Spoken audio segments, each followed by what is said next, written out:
আপনারা এরপরে কোথায় যাবেন? না, আমাদের শুধু এখানেই থাকবেন শুধু। এখানে ধর্মীয় এবং রাষ্ট্রীয় বইগুলো সুলভে পাওয়া যাবে। নতুনের সাথে সাথে কিন্তু পুরাতন বইয়েরও প্রচুর দোকান রয়েছে। এই দিকটাতে একটা বই রয়েছে পুরাতনী সোনারপুর বই মেলা। ছোটদের থেকে শুরু করে বড় প্রায় প্রত্যেকেরই জন্য বই রয়েছে। বিস্তার পাবলিকেশান, সায়ন্তন পাবলিকেশান। এদিকটা হচ্ছে অনুসন্ধান কেন্দ্র মেন যে মেলা সেদিকটা, আর এদিকটা হচ্ছে টিকিট কাউন্টার। বরাবরই এদিকটা। হ্যালো এভরিওয়ান, আরও একটা নতুন ব্লগে তোমাদের সকলকে স্বাগত। এই শীতের আমেজে প্রতি বছর শহরতলি এবং গ্রাম্য এলাকাগুলিতে প্রচুর শীতকালীন মেলা হয়। তার মধ্যে অন্যতম থাকে বই মেলা। প্রতি বছর কলকাতা বুক ফেয়ার হয়, আর তার সাথে আমাদের শহরতলি সোনারপুরে হয় বই মেলা। 6ই ডিসেম্বর থেকে শুরু হয়েছে সোনারপুর রেল কোয়ার্টারে সোনারপুর বই মেলা। এবছর সোনারপুর বই মেলা হচ্ছে 35তম বর্ষ, আর এবছর তাদের ভাবনা হচ্ছে দার্জিলিং। বইমেলা মানেই শুধু কেবলমাত্র বইমেলা নয়, সোনারপুর বইমেলার অন্যতম একটা আকর্ষণ থাকে হস্তশিল্প এবং বিভিন্ন ফুড প্যাভিলিয়ন। প্রতি বছরের মতন আমিও এবছর তোমাদেরকে সোনারপুর বইমেলাটা দেখাবো কেমন হয়েছে সেই বইমেলা। আর গতকাল থেকে শুরু হয়েছে, আজকে আমি মূলত যাচ্ছি সোনারপুর বইমেলাতে। কেমন কি পরিবেশ আর কতটা সুন্দর তারা সাজিয়ে তুলেছে, কি রয়েছে আজকের এই মেলার বিশেষ আকর্ষণ, সবটাই দেখাবো এই ব্লগে। তো এই ব্লগটা সম্পূর্ণ দেখতে থাকো, আশা করছি ভালো লাগবে। আর যদি ভালো লাগে তাহলে অবশ্যই করে লাইক, শেয়ার, কমেন্ট করে দিও। এই হলো ওদের মেন গেট। 3 দশকের আওয়াজ শোনো, বই কেনো, বই পড়ো। এবছর 35তম বছর। মেলা শুরু হচ্ছে 6ই ডিসেম্বর আর চলবে মেলা 15ই ডিসেম্বর পর্যন্ত। স্থান rail quarter park Sonarpur. Rail কোয়ার্টারের এই রাস্তা জুড়ে প্রচুর দোকান বসে, তার সাথে আলোকসজ্জা থাকে আর ফেস্টুন দিয়ে সমস্ত রাস্তাটা মোড়া থাকে। তো আজকের সেকেন্ড দিন, আস্তে আস্তে সমস্ত দোকানগুলো বসছে। তো চলো মেলা প্রাঙ্গণে যাই আর তোমাদের মেলাটা ঘুরিয়ে দেখাই। মেলা শুরু হচ্ছে ঠিক এই দিকটা, আর এই দিকটাতে রয়েছে টিকিট কাউন্টার। 10 টাকা করে শেয়ারে টিকিট নিতে হবে এবং তারপর মেলায় প্রবেশ করা যাবে। চলো মেলায় প্রবেশ করি আর দেখাই। প্রথমেই কিন্তু রয়েছে ফুড পার্ক। তো ফুড পার্কটা পরে দেখাচ্ছি, আগে মেন যে বই মেলা সেটা তোমাদেরকে দেখাই। এবছর ওদের থিম রয়েছে দার্জিলিং।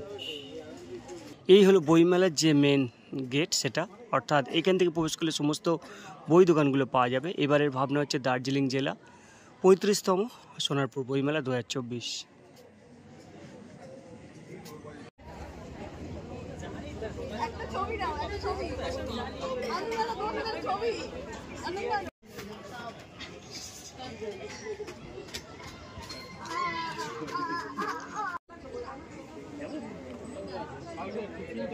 সুন্দর করে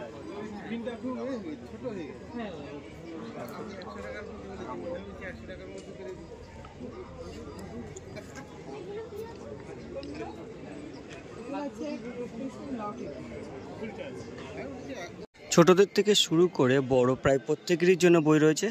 বিস্তার পাবলিকেশান, সায়ন্তন পাবলিকেশান, চিত্রলেখা, সাহিত্য মন্দির। এদিকে আছে পতিত পাবন, অর্থাৎ রামায়ণ, মহাভারত, পুরাণ, বেদ, এই সমস্ত বইগুলো রয়েছে। এদিকটাতে রয়েছে অঙ্কুর, আলপনা। এদিকটাতেও বাচ্চাদের বিভিন্ন বইয়ের দোকান। তো চলো একটা একটা করে বই দোকানগুলো একটু তোমাদেরকে দেখাই।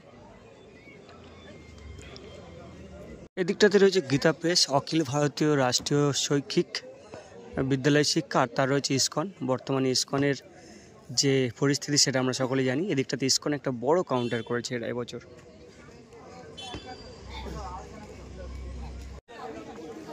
নতুনের সাথে সাথে কিন্তু পুরাতন বইয়েরও প্রচুর দোকান রয়েছে। এদিকটাতে একটা বই রয়েছে পুরাতনী সোনারপুর বই মেলা। প্রচুর পুরাতন বই রয়েছে এদিকটাতে কালেকশন।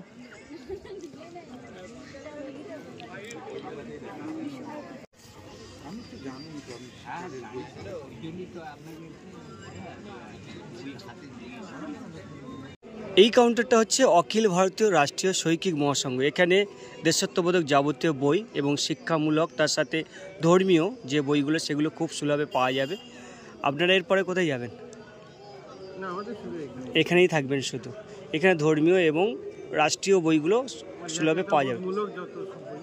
আচ্ছা, যদি কেউ আসে ভিডিও দেখে তাহলে পার্সেন্টেজ কিছু ছাড় পাবে? 10% দেওয়া হয়। এগুলো পড়ার জন্য, প্রচারের জন্য আমরা 20ও করে দিই। আমি প্রতি বছরে আসি, আর এই বইটা, এই দোকানটা আর পাশের যে ইসকন আছে, এই দুটো ভিজিট করি। আমার ভালো লাগে, কারণ এটা আমাদের নৈতিকতা বাড়ায়। আমাদের এই যে বইগুলো, এগুলো আমাদের আগামী প্রজন্মের জন্য কিন্তু অনেক উপকারে লাগে। বর্তমান পরিস্থিতি বিবেচনা করে আমাদের প্রত্যেকেরই উচিত বাড়ির বাচ্চাগুলোকে এই সমস্ত বই পাথেয় করা। আপনার কি মত? থেকে পড়ানো উচিত, মানে পাথেয় করা উচিত। তারপরে জাতীয়তাবোধ, এটা প্রেরণা পাবে এইসব বই পড়লে। আমরা 1947 বা 1946 থেকে যে ভুল ইতিহাস পড়ে আসছে, সেই ভুল ভাঙানোর জন্য অনেক বইপত্র আছে, ইতিহাসে অনেক বিকৃতি আছে। যেমন আমাদের আছে 1946, 150 বছর ধরে 150 বছর ধরে স্কুল কলেজে ভুল ইতিহাস পড়ানো হয়েছে, এখনও হচ্ছে। এ ধরনের বই আমরা এখানে বিক্রি করি আমাদের প্রচারের স্বার্থে। এছাড়া 1947 সাল বাঙালি হিন্দুর মরণকাল কীভাবে হয়েছিল, 1947 শুধুমাত্র যে স্বাধীনতা দিয়েছে তা নয়, স্বাধীনতা আমরা পাইনি, আমাদের ক্ষমতার একটা হস্তান্তর হয়েছে। এ ধরনের বইপত্র পড়লে ছোট থেকে বুঝতে পারবে আমাদের কিভাবে ভুল ন্যারেটিভ আমাদের কাছে প্রচার করা হয়েছে। এই কাউন্টারটা হচ্ছে ন্যাশনাল বুক ট্রাস্ট ইন্ডিয়া, শিক্ষা মন্ত্রক, ভারত সরকার। চলো ভিতরে কি কি বই রয়েছে একটু দেখাই। ছোটদের বই বেসিক্যালি বেশি রয়েছে। ছাতা কাহিনী, কাবলিওয়ালা, রাজু রস, গুরুদক্ষিণা, সাদা হাতির খোঁজে, চাকা এসে গেল, দূরদর্শন, আন্দামানের একটি প্রাচীন গল্প, রঙিন ভারত। পরপর প্রচুর বই রয়েছে। রবি কথা, ছোট্ট সোনা ঢেউ।